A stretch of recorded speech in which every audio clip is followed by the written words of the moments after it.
സംഭാഷണം ഒരുപാട് ദുരുപയോഗം ചെയ്തിട്ടാണ് ഇയാൾ എന്ത് ചെയ്ത് പിന്നെ ഇതിൽ ഇവര് കേസറ്റിൽ ഇറക്കിയിരിക്കുന്നത്. ഇത് എനിക്ക് വ്യക്തമായിട്ട് ഇപ്പം മനസ്സിലാക്കാൻ പറ്റുന്നത്, പിന്നെ പേരോടിൽ ഒരുപാട് കേസറ്റ് കണ്ടിട്ടുണ്ട്, ഒരുപാട് കട്ട് ചെയ്ത് സാധാരണവരെ പറ്റി പറയുന്നൊരു വിഷയമാണിത്. ഇത് ഒരുപാട് കേസറ്റ് അപ്പൂർവം കട്ട് ചെയ്തിട്ടുണ്ട്. പക്ഷെ എൻ്റെ അനുഭവത്തിൽ എനിക്കത് മനസ്സിലായി. കാരണം ഇങ്ങനെയാണ് ഇവർ കേസറ്റ് ഇറക്കുന്നത്. 100% ഇവർക്ക് തൻ്റെ ഉണ്ടെങ്കിൽ എന്ത് ചെയ്യണം, എൻ്റെ ഈ സംഭാഷണം 100% ഫുള്ളായിട്ട് ഇവർ പുറത്തു വിട്ടെ. ഞാൻ എന്താണ് പറഞ്ഞതെന്ന് ആരെ എന്നോട് എന്ത് ചോദിച്ചു എന്നുള്ള രീതിയിൽ മറുപടി പറയട്ടെ. അതുമാത്രമല്ല, സലഫീൻ്റെ ആളാണെന്ന് പറഞ്ഞിട്ട് റൌഫ് എന്ന് പറയുന്ന ഒരാളാണ് എന്നെ കുണ്ടോട്ടിക്കാരനാണെന്ന് പറഞ്ഞിട്ട് എന്നെ വിളിക്കുന്നത്. പേരോടിൻ്റെ ആള് സലഫീൻ്റെ ആള്. എന്തിനാണ് ഇവർ കളവ് പറയുന്നത്? ഇവർ ദീനിൻ്റെ ആൾക്കാരാണോ? സലഫിന്റെ ആള് എന്ന് പറഞ്ഞാണ് വിളിച്ചത്. സലഫിന്റെ ആളാണെന്ന് പറഞ്ഞിട്ടാണ് വിളിച്ചത്. എന്നിട്ട് മദാരി എന്ന് പറയുന്ന ഒരു സായാഹ്ന പത്രത്തിൽ കൊടുക്കാനെന്ന് പറഞ്ഞിട്ടാണ് എനിക്ക് അഭിമുഖം തന്നത്. ഒരുപാട് നേരം സംസാരിച്ചിട്ടുണ്ട്, ഒരുപാട് സമയം സംസാരിച്ചിട്ടുണ്ട്. അതുമാത്രമല്ല, എന്നിട്ട് അവർ പറയുന്നുണ്ട്, എന്നിട്ട് ഈ ഒരു എപിനെ പറ്റി പല ഇതും എന്നോട് പറയുന്നുണ്ട്, പേരോടിനെ പറ്റിയിട്ട്. ഇനിയും ഞാൻ സലഫിക്ക് സ്ഥലം കൊടുക്കുമെന്ന് താങ്കൾ പറഞ്ഞിരുന്നു കഴിഞ്ഞ പ്രാവശ്യം. അതിൽ ഉറച്ചു നിൽക്കുന്നുണ്ട് ഇപ്പോഴും? തീർച്ചയായിട്ടും ഞാൻ മുസ്ലിം സലഫിക്ക് എന്ന് വേണമെങ്കിലും ഞാൻ ഈ പരിപാടി ഇപ്പം നാദാപുരത്ത് നടക്കുന്ന ഈ പരിപാടി തന്നെ ഞാൻ സംഘാടകരോട് പറഞ്ഞത് ഇവിടെ വെച്ച് നടത്താൻ വേണ്ടിയിട്ട്. അവർ ജനബാഹുല്യം കൊണ്ട് അവിടെ ജനങ്ങളെ ഉൾക്കൊള്ളാൻ പറ്റാത്തത് കൊണ്ട് മാത്രമാണ് പഴയ സ്ഥലത്തേക്ക് മാറ്റിയിരിക്കുന്നത്. കേട്ടില്ലേ? ഈ കുറി തന്നെ അവിടെ പരിപാടി നടത്തിക്കോന്ന് സമ്മതിച്ച സംഘാടകരോട് എന്നെ വിളിച്ച് പറഞ്ഞതാ, നടത്തിക്കോളൂ ഇവിടെ പരിപാടി. പക്ഷെ നമ്മളെ പ്രവർത്തകർ പറഞ്ഞു ഈ ജനബാഹുല്യം ഇനി അവിടെ ഒന്നും ഒതുങ്ങൂല, അതുകൊണ്ട് ഇനിയിപ്പോൾ അവിടെ കിട്ടിയിട്ട് നമുക്ക് വലിയ വിഷമാകും, അതുകൊണ്ടാണ് സൗകര്യമുള്ള സ്ഥലത്തേക്ക് മാറിയത്. ഇനിയിപ്പോൾ ദാ കഴിഞ്ഞ പരിപാടി നടന്ന തൊട്ടപ്പുറത്തെ പറമ്പിലേട്ടോ, ഇപ്പുറത്തെ പറമ്പിലേക്ക് മാറി. ഇനിയിപ്പോൾ അപ്പോൾ കഴിഞ്ഞ പറമ്പിൽ ഇപ്പം എന്തുണ്ട്, പോയി നോക്കിയാൽ കാണാം അവിടെ വാഴ വെച്ചിട്ടുണ്ട് കേട്ടോ. ഇനിയിപ്പോൾ അടുത്ത പ്രസംഗം അത് സലഫി ചവിട്ടരുതെന്ന രൂപത്തിൽ വാഴ വെച്ച് ബന്ധാക്കി എന്നറിയിപ്പോൾ. ഞങ്ങൾ അന്ന് പറഞ്ഞു ഞങ്ങൾക്ക് നാദാപുരത്ത് എവിടെയും പ്രസംഗിക്കാൻ സ്ഥലം കിട്ടും. തെളിവാത് 1 അവിടെ, 2 ഇവിടെ, 3 ഇവിടെ, ഇനി ഇൻഷാ അല്ലാഹ് എവിടെയാണെങ്കിൽ അവിടെ. നിങ്ങളൊന്ന് മനസ്സിലാക്കിക്കോ. ഇതുപോലെ നിങ്ങളെല്ലാവരെയും ഇങ്ങനെ വിളിച്ചിട്ട് നിങ്ങളെ കള്ളത്തരങ്ങൾ ലോകം ഇങ്ങനെ അറിയണം. നിങ്ങൾ ഫോൺ ചെയ്യുക, എന്നിട്ട് കുറേ മുറിക്കുക, എന്നിട്ട് പറയത്തത് പറഞ്ഞു, ആ രൂപത്തിലൊക്കെ പറയുന്നുണ്ടല്ലോ. വിശദമായി നിങ്ങൾ കേട്ടല്ലോ ആ വിഷയത്തെ പറ്റി. ഒരു ദിവസത്തെ പ്രസംഗം മുഴുവൻ അതാ മൂപ്പരെ വേലി. ആ വേല നടക്കൂല പേരോടെ, സർവ്വ വേലയും പൊളിഞ്ഞു. ഈ വേലി വിവാദത്തിന്റെ അവസാനം കണ്ടില്ലേ? അതിമൊന്നും സമയം കളയേണ്ട കാര്യമില്ല. ആളുകളൊക്കെ ഉത്ബുദ്ധരാണ്. ഒരു മേറ്ററും ഇല്ലാഞ്ഞിട്ട് ഒരാൾ ഇതിങ്ങനെ കൊണ്ടെടുക്കുക, വേലി കെട്ടി ബന്ധാക്കി രൂപത്തിൽ എന്നാ ഞാൻ പറഞ്ഞത്, ചവിട്ടരുതെന്ന രൂപത്തിൽ. എന്താ വ്യാഖ്യാനവും തഫ്സീറും ഒക്കെ അറിയോ? ആ തഫ്സീറൊന്നും വേണ്ടല്ലോ, ഉടമേനെയാണ് പറഞ്ഞില്ലേ, മനസ്സിലായില്ലേ? പിന്നെ നമ്മളന്ന് പറഞ്ഞു ഇയാൾക്ക് ഈ കാപ്പട്യങ്ങൾ എമ്പാടും ഉണ്ട്. ഒന്ന് പറഞ്ഞതല്ല പിന്നെ പറയാ, പിന്നെ പറഞ്ഞതല്ല പിന്നെ പറയാ. നമ്മൾ അന്ന് പറഞ്ഞു ഈ കൈചുംബനത്തിന്റെ കാര്യം മൂപ്പര് പറഞ്ഞപ്പോൾ, കൈ ചുംബിക്കുന്നുണ്ടല്ലോ, കൈ മുത്തരുത്. ഈ കൈമുത്തുന്ന കാര്യം പറഞ്ഞപ്പോൾ മൂപ്പരെന്ന് പറഞ്ഞ് നമ്മളെ കൈ ഒരാൾ മുത്താൻ വരുമ്പോൾ നമ്മൾ ഒരിക്കലും എന്താ ആഗ്രഹിക്കണ്ട, എൻ്റെ കൈയിൻ്റെ ഗുണം കൊണ്ട് അയാളുടെ മൂക്കിന് വർക്കത്ത് അയാൾക്ക് കിട്ടട്ടെ എന്നല്ല ചിന്തിക്കേണ്ടത്. അത് കിബറാനാ പറഞ്ഞ്. അത് എൻ്റെ കൈയിൻ്റെ വർക്കത്തോണ്ട് മൂപ്പര് കിട്ടട്ടെ നമ്മൾ ചിന്തിക്കരുത്, നമ്മൾ അങ്ങനെ ആലോചിക്കരുത്. പിന്നെ എന്താ നമ്മളെ മനസ്സിൽ എന്താ വേണ്ടത്?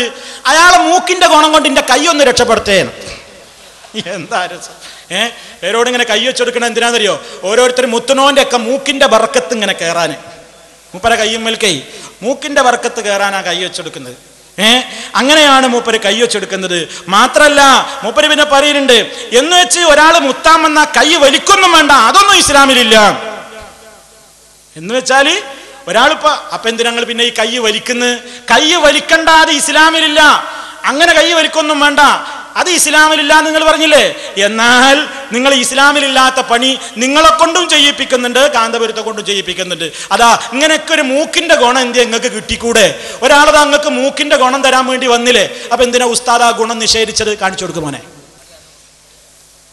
അതാ അപ്പോ ഈ മൂക്കിന്റെ ഗുണം ആ ഉസ്താദിന് വേണ്ട എന്ന് വിചാരിച്ചു ഒരാൾ മുത്താൻ വരുമ്പോ കൈ വലിക്കണം എന്നുണ്ടോ? അത് ഇസ്ലാമിലില്ല നിങ്ങൾ പറഞ്ഞില്ലേ? ഇപ്പൊ എന്താ ഈ ചെയ്യുന്നത്? അപ്പൊ ഉസ്താദിന് മറ്റുള്ളവരെ മൂക്കിന്റെ ഗുണമൊന്നും വേണ്ടല്ലേ?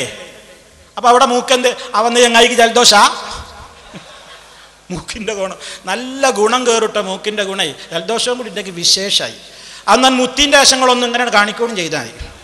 അപ്പൊ നന്നായിട്ട് കയറും, തലച്ചോറ്റിൽക്കും ബർക്കത്ത്. ഇനിതാ മൂപ്പര് നമ്മളെ വിനീതന് ഇപ്പൊ മൂക്കിന്റെ ബർക്കത്ത് വേണ്ട. വിനീതം ചെയ്തോളി. ഇവിടെ അങ്ങനെ പറഞ്ഞപ്പോൾ മൂപ്പർക്ക് തന്നെ തോന്നി ഇനി അങ്ങനെയാണ് വേണ്ട. മൂപ്പരെയാണ് കൈ, നിങ്ങൾ ആ ക്ലിപ്പിൽ കൈ ശ്രദ്ധിച്ചോ, കൈ ഇങ്ങനെ പിടിക്കണം കുറേ കഴിയുമ്പോൾ ആൾക്കാർ മുത്തുണ്ടാച്ചിട്ടേ. ഇങ്ങനെ ആ ഭാഗം ഒന്ന് കാണിച്ചു കൊടുത്ത്. മുത്തായിക്കണില്ല ഒരു കയ്യും കെട്ട് അല്ല മുത്തായിക്കല്ല ഒറ്റ വയ്യ.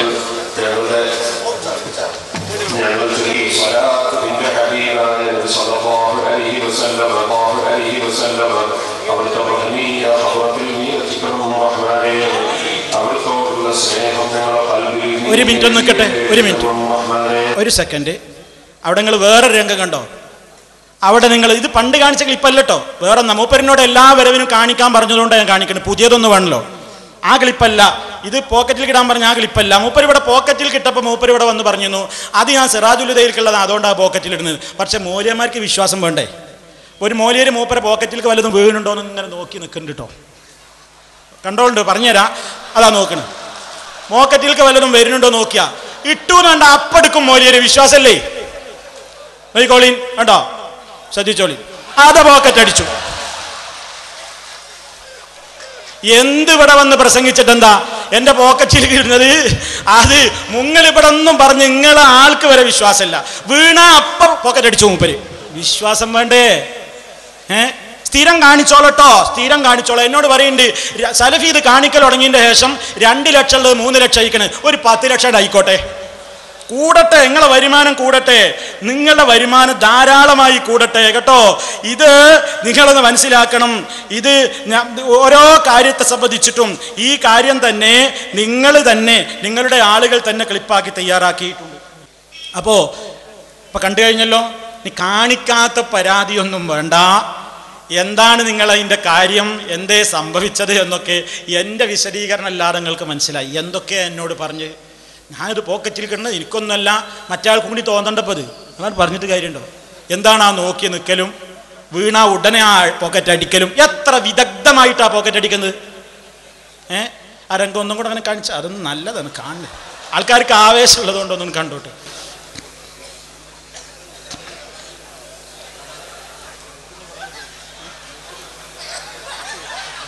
വേണ്ട അതുണ്ടോ? അല്ല, ആ മൂക്കിന്റെ ഗുണം എന്ന് പറഞ്ഞോ ഒന്ന് കേൾപ്പിച്ചേ. മൂപ്പർക്ക് ആ മൂക്കിന്റെ ഗുണം അപ്പൊ നിഷേധിച്ച് അതൊന്നാണ് കേട്ടോട്ടെ. എന്താ അപ്പൊ മൂക്കിന്റെ ഗുണം പോയത്? നമ്മളെ കൈപിടിച്ച് ചുംബിക്കണമെന്ന് നമ്മൾ കരുതരുത്, അത് ആഗ്രഹിക്കരുത് എന്നൊക്കെ ഞാൻ പറഞ്ഞു. അങ്ങനെ തന്നെയല്ലേ? അങ്ങനെ തന്നെയല്ലേ? അതേ സമയത്ത് ഒരാൾ വന്ന് ചുംബിക്കുമ്പോ കൈ വലിച്ചോളണോ? ബഹുമാനപ്പെട്ട പുല്ലൂക്കർ ഉസ്താദ് എന്നോട് പറഞ്ഞ് എനിക്ക് ഓർമ്മയുണ്ട്. പറഞ്ഞ എന്താ അറിയോ? ആരൊക്കെ ചുംബിക്കുന്നുണ്ടെ ചുംബിച്ചോട്ടെ, അവർക്ക് എന്തോ കിട്ടുന്ന കിട്ടിക്കോട്ടെ, നമുക്ക് അങ്ങനെ തോന്നൽ വേണ്ട, നമ്മളെ മനസ്സിലങ്ങനെ തോന്നൽ വേണ്ട. പഠിച്ചവനെ അവന്റെ മൂക്കിന്റെ ബർക്കത്തുകൊണ്ട് എന്റെ കൈ രക്ഷപ്പെടുത്തണേ എന്ന് ചിന്തിക്കാം. കണ്ടോ, അത് ഇസ്ലാമിലില്ലാന്ന് നിന്റെ പേരിൽ നോണെന്നും പറയണ്ട. നിങ്ങൾ അത് ഇസ്ലാമല്ലാന്നും പറഞ്ഞിട്ടുണ്ട്. എന്താ അവിടെ ക്ലിപ്പിന് ചിത്രത്തിനൊരു ചാട്ടം? മനസ്സിലായില്ലേ? നിങ്ങൾക്ക് മൂക്കിന്റെ ബർക്കത്തൊന്നും വേണ്ട, നിങ്ങൾക്ക് മൂക്കിന്റെ ബർക്കത്തൊന്നും വേണ്ട. അപ്പൊ കയ്യേലിക്ക, പിന്നെ കുറച്ച് നേരത്തിന് ഇങ്ങനെ തന്നെ കൈ മുത്താൻ വരുമ്പോൾ അത് വേണ്ട. അപ്പൊ നിങ്ങൾ ഓരോന്ന് പറയുമ്പോൾ അത് സംബന്ധമായിട്ട് നിങ്ങളുടെ പ്രവൃത്തി എന്താണ് എന്നുകൂടി നിങ്ങളൊന്ന് മനസ്സിലാക്കേണ്ടതുണ്ട്.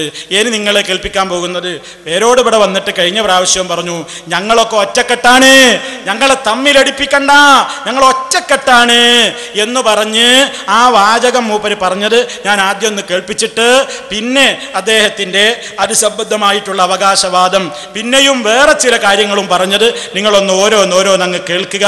പെട്ടെന്ന് അങ്ങ് നടക്കട്ടെ. ഞങ്ങളെ ഈ KAP എന്നൊക്കെ പറഞ്ഞിട്ട് സംസ്ഥാന 3 വിഭാഗമാക്കി തമ്മിലടിപ്പിച്ചിട്ട് നിങ്ങൾക്ക് ഇവിടെ സുന്നി ആശയം തകർക്കാമെന്നത് നിങ്ങൾ വ്യാമോഹമാണ്. സലഫി നടക്കൂല കേട്ടോ. സുന്നത്ത് ജമാഅത്തിന് വേണ്ടി ഈമാനുള്ളവർ ഒറ്റക്കെട്ടായിരിക്കും, സംശയം വേണ്ട. അതങ്ങ് പറഞ്ഞു, അതന്ന് പറഞ്ഞതാണ്. അപ്പൊ നമ്മൾ ഒറ്റക്കെട്ടാണ് കാണിച്ചു കൊടുത്തു. മുദ്രാവാക്യങ്ങള് കൊമ്പ് കുലുക്കി നടക്കണ്ട, ചേള അരിക്കാർ എന്നൊക്കെ പറഞ്ഞിട്ട് പരസ്പരം അങ്ങോട്ടും ഇങ്ങോട്ടുമുള്ള തെറിപ്പൂരങ്ങൾ അടങ്ങുന്ന മുദ്രാവാക്യങ്ങളൊക്കെ ധാരാളം കേൾപ്പിച്ചു.